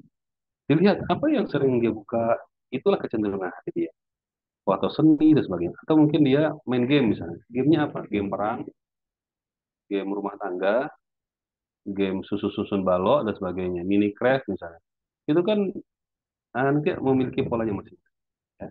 Nanti kalau untuk lebih memastikannya kembali, tentu mungkin memerlukan ada psikolog dan lain. Ya, seperti itu. Allah Alam. Baik, syukron, jazakallahu khairan, sampaikan penjelasannya. Inilah perbedaan pendekatan eh, ilmu awam atau ilmu medis dan juga dari syariat kita gitu ya, Ustaz Islam. Kalau yang Ustaz jelaskan tadi tentang misalnya tukang parkir yang dia ngurutin Honda-Honda semua, Vario-Vario semua. Kalau di dunia medis itu sebutannya OCD kan, Obsessive Compulsive Disorder, bahwa itu sebenarnya adalah sebuah kondisi kejiwaan sebenarnya, bahwa orang ini nggak Hmm. gatel dia kalau melihat sesuatu yang tidak sesuai dengan urutannya. Misalnya Ya, ngelihat ngelihat karpet miring dikit warna. aja. Karpet misalnya miring aja, miring dikit aja. Ini gatel pengen benerin nih bahwa ini nih Ya. nggak sesuai ini harus benerin. Sebenarnya penyakit, bukan penyakit sih, kondisi kejiwaan sebenarnya kalau di sisi medis. Tapi kalau di sisi Islam syariat kita bahwa ini sebuah kelebihan sebenarnya gitu. Bahwa orang ini mencintai kerapian gitu. Masya Allah, dengan apa namanya, sebuah syariat yang sudah dikasih kita gitu ya. Baik, syukur Ustadz. Kita lanjut lagi. Masih ada beberapa pertanyaan Ustadz. Ini juga pertanyaan dari wali murid Sima. Ustadz izin bertanya, bagaimana cara menanggapi anak-anak yang suka mengadukan saudaranya? Jadi punya anak, misalnya dua. Jadi kakak adik ini suka saling ngadu misalnya gitu Ustadz. Misalnya, Abi si adik nggak mau tidur siang, Umi si kakak nggak mau bagi kuenya. Nah, jadi suka ngadu gitu Ustadz. Itu itu bagaimana cara menanggapinya? Apakah itu sesuatu yang wajar gitu Ustaz? Barakallahu fiik. Silakan Ustaz. Ada umurnya nggak? Umur atau kelas berapa SD? Umurnya yang Ana tahu anak beliau ini sekarang di kelas 3, Oke. Yang di kelas bawahnya? 3. Nah, ini mungkin mungkin Yang kakak adiknya, yang kayaknya Ustaz. adiknya? Kayaknya kakaknya ada kakak lagi yang di kelas 3 nih kayaknya ada kakak. Adik, iya, mestinya kelas 3. Dua-duanya kelas 3 gitu. Enggak, yang Ana tahu anak beliau di Sima ini kelas 3. Nah, Hmm. kemungkinan yang kelas 3 ini ada kakak kemungkinan. Hmm. Oh, kelas 3 Baik. dan kelas satu nih, satu. Apa? Kelas 3 dan kelas 1. Kelas 3 Ya, dan kelas satu. Nah, nanti izin ya, Ayah Bunda kalau ada yang mau masalah, nanyakan masalah kasus atau sedikit sharing, itu sebutkan umur atau kelas anaknya. Jadi kita bisa oke. membayang pendekatan lebih dekat atau pendekatan lebih lebih jelas gitu. Ustaz. Jadi Silakan memang Ustaz. kalau untuk anak-anak yang dia itu sudah 7 tahun ke atas, 7 tahun ke atas sampai pada usia 10 atau sampai 12 tahun, dia itu sudah mulai pada masa masa kritis untuk perbandingan dan keadilan. Ya, dia nanti akan masuk kepada masa dan fase dia tuh untuk menuntut keadilan. Dia sudah mulai kritis. Dia sudah mulai tamyiz, ya sudah 7 tahun itu sudah tamyiz ya, sudah bisa membedakan dan dia sudah mulai berpikir kritis, membanding-bandingkan apa yang dia dapat, apa yang adiknya dapat, dan apa yang kakaknya dapat. Kakak jajan 5.000, saya jajan 2.000, misalkan. Adik dapat donat dua, saya cuma dapat satu ya. Nah, ini sudah mulai ada namanya apa? Membanding-bandingkan. Kenapa ada membanding-bandingkan seperti itu? Karena pada fase umur ini anak kita sudah mulai fase menuntut keadilan. Ya, dia ingin bahwa dia diperlakukan yang sama. Dia ingin dia mendapat perhatian yang sama. Dia juga ingin mendapatkan pelayanan servis yang sama dari orang tuanya atau dari yang sekitarnya. Ini para orang tua yang memiliki anak pada fase umur ini, maka hendaknya waspada. Jangan menganggap remeh.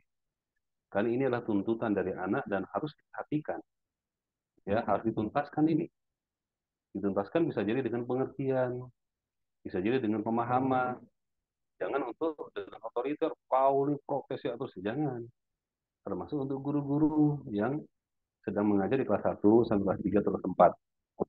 Pastikan ini bahwa anak itu pada usia ini sudah menuntut keadilan. Ya. Jadi kalau dalam fase pertumbuhan anak itu, kalau dari umur 2 tahun ke 1 tahun sih masih belum ngerti lah ya. 2 tahun sampai 7 tahun, itu adalah masa egosentris. Super power dia. Pokoknya rumah ini punya aku. Oh, mama ini punya saya, punya aku. Bapak ini punya aku, Kak. Abang-abang tak ada semua. Tak ada, pokoknya ini punya aku semua. Meja, kasur punya saya. Oh, punya punya super power lah dia. Pokoknya orang tuanya pun anak adik-adik saudaranya ngontrak semua di rumah itu. Numpang semua. Ya, ilegal lah semua. Dialah yang apa? Si raja apa namanya? Rajanya di situ. Pangeran mahkotanya di situ. Nah, itu ketika dia berumur 2 sampai 7 tahun. Maka pahamilah anak-anak kita kepada masa itu. Ya. Nah, ketika 7 tahun ke atas sampai 10 tahun itu fase menuntut keadilan. Maka apa-apa akan ditimbang dengan keadilan dia. Ya, maka jangan heran kalau nanti pada masa ini anak kita tuh ya kalau seandainya adik dapat itu kakak mau juga lah, ya kan? abang mau juga lah dapat itu, paling nggak ditawarin atau apa, sehingga dia merasa bahwa dia pun mendapatkan hak yang sama, ya, merasa mendapatkan. Ke sebagian orang tua tuh ada tuh ketika memberikan hadiah atau memberikan perhatian itu lebih kepada adik yang baru lahir misalnya, ya kan, atau lebih kepada adik yang lebih kecil misalnya. Sedangkan si abang, si kakak yang umur 70 tahun ini kayaknya udah mulai merasa dipinggirkan, ya seperti itu. Nah, ini jangan sampai nampak. Harus ada kerjasama dari ayah dan ibu untuk memberikan perhatian keadilan bagi anak-anaknya. Nanti ya, pada usia 10 tahun ke atas nanti ada lagi fasenya, fase untuk bisa untuk menerima, bisa untuk memaklumi, fase untuk kesabaran. Nah, yang seperti ini pada usia yang kritis. Terus gimana ketika anak itu suka melaporkan kakaknya atau melaporkan adiknya dan sebagainya? Maka kita bisa pahami, ya, kita berikan jawaban, kita jangan dicuekin, tetap memberikan perhatian,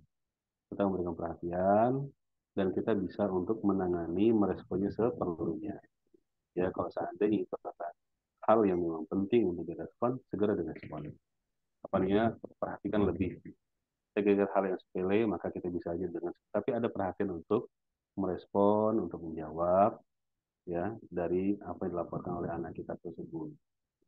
Karena kita khawatir juga, mungkin kita menganggap anak kecil, tapi ternyata dia laporkan adalah masalah yang besar, itu adik kepleset misalnya, atau adik megang pisau misalnya, atau adik megang kabel misalnya. Ya, itu kan bahaya itu. Melapor-laporkan, tapi infonya jangan sampai kita cuekin hal seperti itu. Walaupun nampaknya seperti hanya informasi dari anak kecil. Allah a'lam. Insya Allah jawabannya. Terima kasih Ustaz. Dan jadi nyaman gitu ya Ustaz, bahwa kalau misalnya anak-anak kita ini ngelapornya ya sama kita gitu. Mereka mencari keadilannya sama kita gitu. Sudah betul jalurnya. Baik, saya Kal, satu pertanyaan terakhir mungkin Ustaz sebelum kita tutup Ya, kegiatan kita hari ini.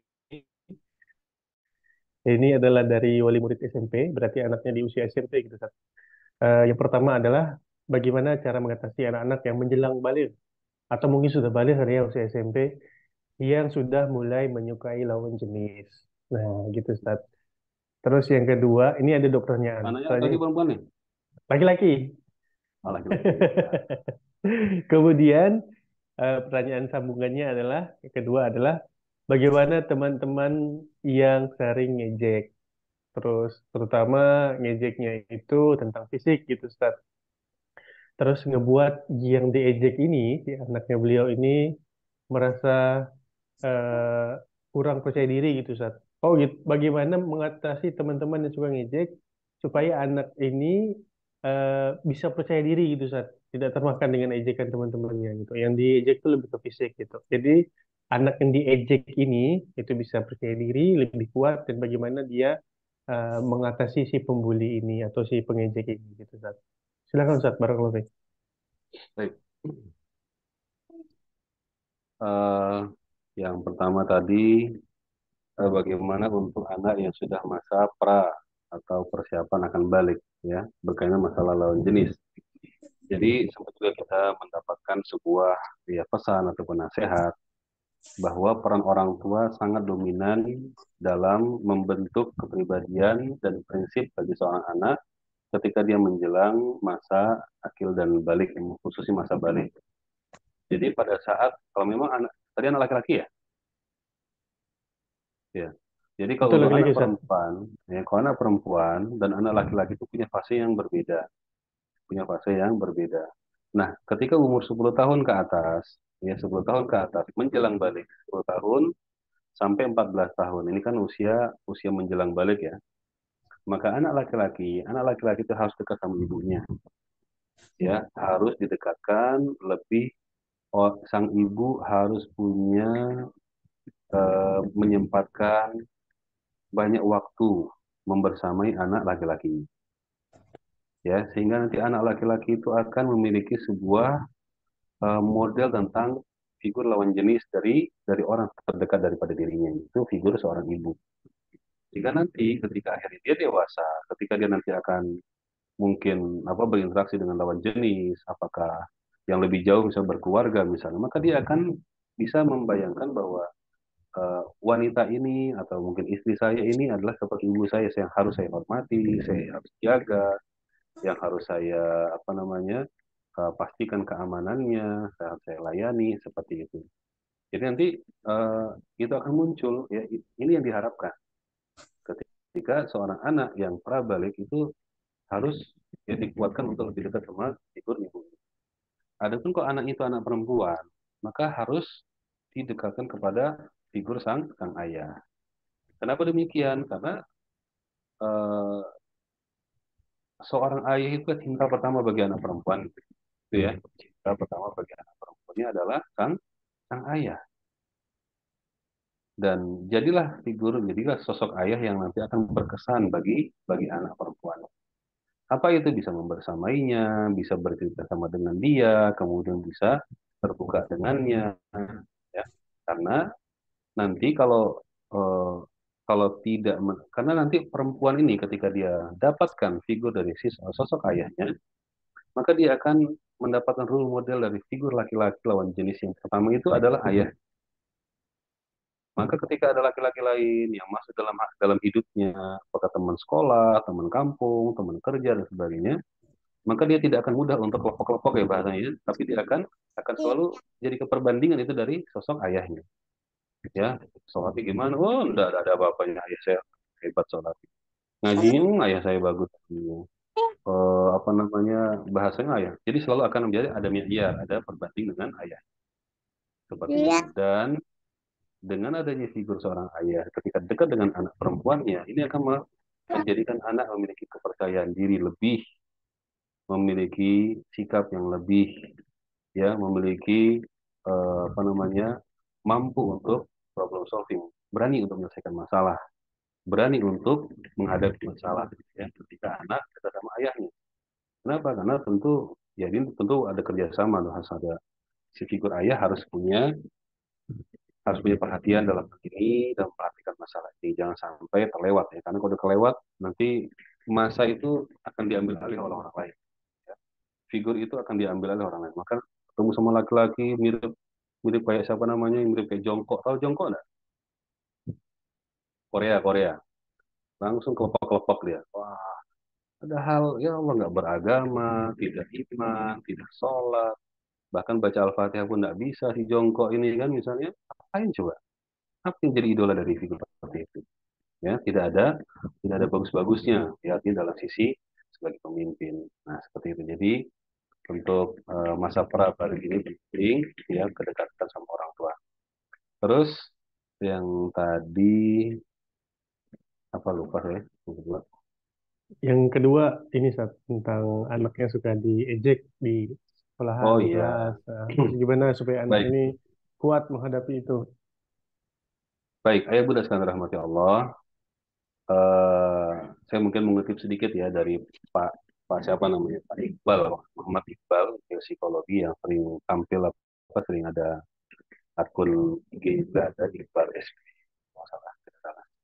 Jadi beliau sempat menyampaikan bahwa kita ini ya harus menyiapkan anak-anak kita itu ya bukan untuk ya arti untuk bahwa kita tidak bisa memastikan bahwa anak kita tidak akan dibully. Siapa kita bisa memastikan bahwa anak kita tidak akan dibully? Tapi yang perlu untuk kita siapkan adalah bagaimana menyiapkan anak kita agar dia siap ketika dibully dia mampu untuk meresponnya untuk menghadapi. Jadi karena kalau saya kita yang akan jadi pagar pagar pagar betis menjadi pagar benteng bagi anak kita untuk jangan sampai membuli anak saya, jangan sampai membuli anak saya, jangan membuli anak saya sampai kapan? Ya, kemampuan kita untuk menjadi pengawal anak kita terbatas. Ada saatnya di mana anak kita tuh harus jalan sendiri. Ada saatnya anak kita tuh harus dia tuh berpisah dengan kita. Maka yang perlu untuk kita siapkan adalah bagaimana caranya supaya ya anak kita tuh sanggup untuk ya menghadapi bullying. Sanggup dalam sisi apa? Memberikan pengertian kepada dia, berikan pemahaman kepada dia tentang masalah bully ini. Tentu bully ini ada bertingkat-tingkat ya, ada bully secara lisan, ada bully secara fisik dan sebagainya. Baik, misalnya contoh pahamkan tentang masalah yang namanya fakta dengan yaitu apa ya, persepsi kalau tidak salah ya, fakta dengan persepsi. Ajarkan kepada anak kita mana itu fakta dan mana itu persepsi. Misalnya ketika disebutkan bahwa ini ya, ini apa namanya, minyak, anggap ini adalah minyak zaitun misalnya. Minyak zaitun. Misalnya ini adalah, anggaplah ini minuman, Pak. Ini adalah air zam-zam, ya. Ini adalah air air zam-zam, air putih lah. Air putih ini, ya, air putih ini kok diminum bisa menghilangkan haus. Ini fakta atau tidak? Maka insya Allah secara umum manusia akan mengatakan iya, air putih bisa menghilangkan haus. Ya, air putih bisa menghilangkan haus. Kemudian dikatakan bahwa, ya, contoh yang lain, ya ada yang bilang bahwa kamu itu jelek. Itu kan persepsi dia saja, ya kan? Tapi persepsi orang yang lain belum tentu sama dengan yang kita, ya. Orang maaf ya, orang Afrika jelek karena hitam, ya kan? Itu kan persepsi kita. Tapi menurut orang-orang yang sebangsa dengan mereka, orang-orang Afrika sama di antara mereka, oh ada yang ganteng, ada yang cantik, ada yang menarik, ada yang seksi. Itu faktanya apa? Itu persepsi seperti itu. Maka kita bisa, kalau anak kita sudah paham tentang konsep ini, maka insya Allah dia akan lebih mudah dia untuk mengatasi masalah pemahamannya dulu. Dia bisa berlapang dada, oh bilang saya jelek, ya, tapi kan tidak paling jelek sedunia misalnya kan, bisa seperti itu. Oh bilang saya itu bodoh misalnya kan, masih orang lebih bodoh. Mungkin dia memang lebih, ada orang yang pintar, di atas langit masih ada langit yang lain. Itu persepsi. Jadi mungkin bisa dari dialog-dialog kita ngobrol dengan anak-anak kita, ya, untuk menanamkan, membekali anak kita dengan konsep itu, mana yang fakta dan mana yang persepsi. Lagi pula eh, dikatakan jelek itu, nah misalnya sampai dia mungkin down atau apa, ya apa, ada hadis Nabi alaihi salatu wasallam. Ini mungkin bisa jadi kita ambil sisi apa namanya, hikmahnya, pelajaran mungkin bisa kita kiaskan ke dalam konteks ini, bahwa eh, janganlah kalian melihat orang yang berada di atas kalian, tapi lihatlah kepada orang yang di bawah kalian. Ya, la tandur ila man huwa fawqakum walakin tandur ila man huwa asfala minkum. Janganlah kalian melihat orang yang di atas kalian, tapi lihatlah orang yang di bawah kalian.